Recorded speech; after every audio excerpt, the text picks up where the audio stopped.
Our scripture passage for today begins by saying, at the time of King David's death, he gave this charge to his son Solomon. Solomon, I'm going where everyone on earth must someday go. Take courage and be a man. Observe the requirements of the Lord your God. Follow all his ways. Keep the decrees, commands, regulations, laws written in the law of Moses, so that you will be successful in all you do and wherever you go. If you do this, then the Lord will keep the promise he made to me, because he told me, if your descendants live as they should and follow me faithfully with all their heart and soul, one of them will always sit on the throne of Israel.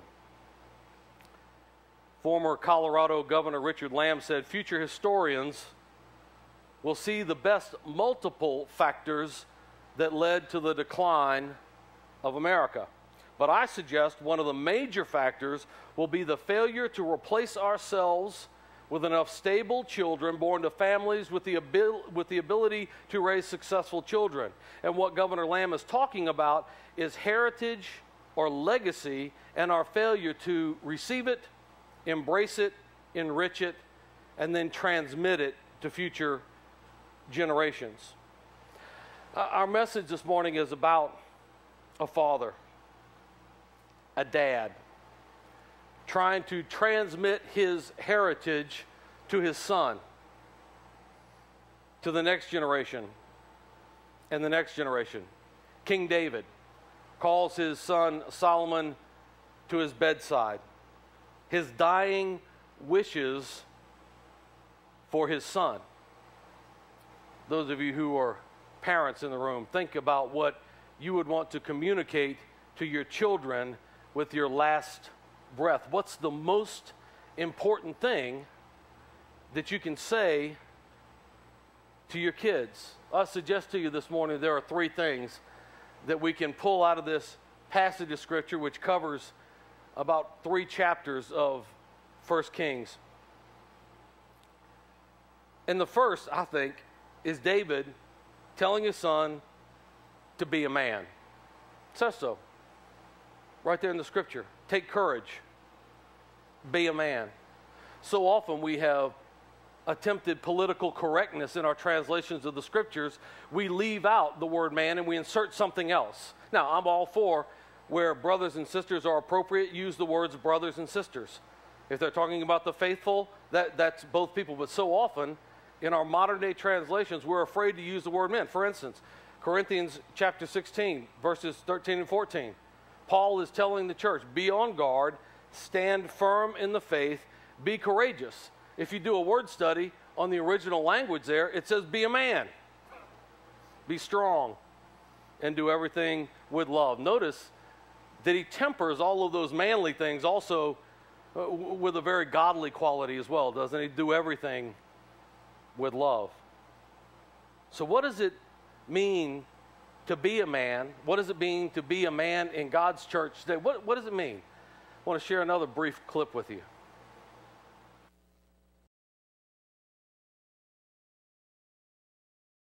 And so our passage begins with King David, the manliest of men in the Bible, telling his son Solomon, be a man. Remember, David danced in a skirt and played the harp. And he was still quite the godly man, quite the godly, manly example. I've said for a long time that the American entertainment industry is waging a war against the traditional role of the man in family and society.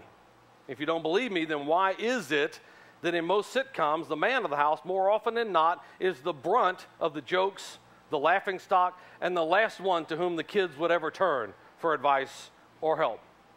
Just look at how television has changed over the last couple of generations.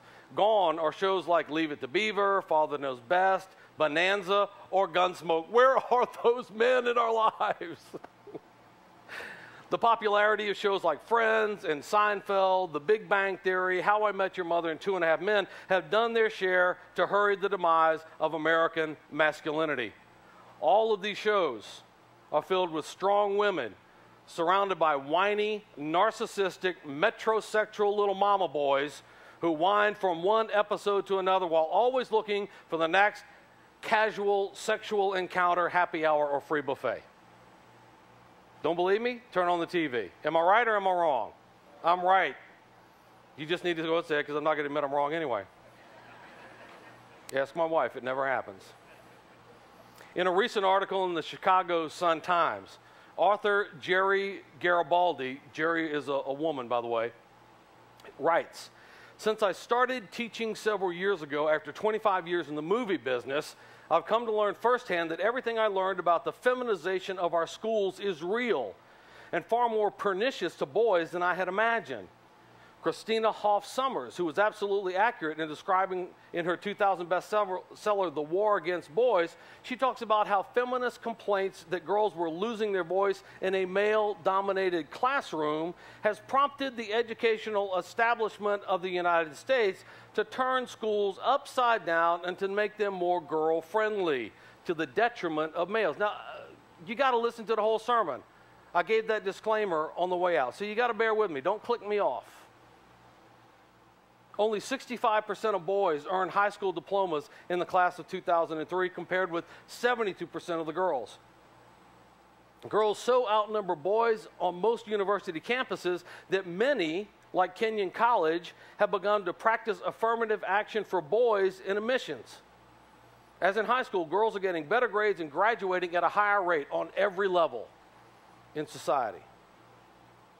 Garibaldi goes on to describe how boys' aggressive and rationalist natures, in other words, boys ask things like, well, why do I have to take this? Why do I have to study that? I always ask that about algebra. Why do I have, and who says that? A squared plus B squared equals C squared. Was that algebra? Okay. Look, it took me 3 years. It took me 3 years to get through basic freshman college math, not even algebra.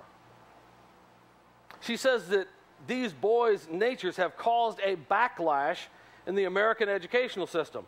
And she says that it's a natural behavior of boys has been redefined by educators as a behavioral disorder, ADHD, rather than boys just being boys. If parents would let their boys play in the dirt with spoons, or pick up sticks and shoot each other in the yard, or have sword fights, and push them outside to where they could get some sunlight and some fresh air, maybe we wouldn't have these issues. It's natural male young boy behavior that we're trying to diagnose as a condition and medicate away. It's gone so far as to be played out in textbooks. In today's politically correct textbooks, Nikki Giovanni and Toni Morrison stand shoulder to shoulder with people like Mark Twain, William Faulkner, and Charles Dickens, even though they are second-rate authors at best.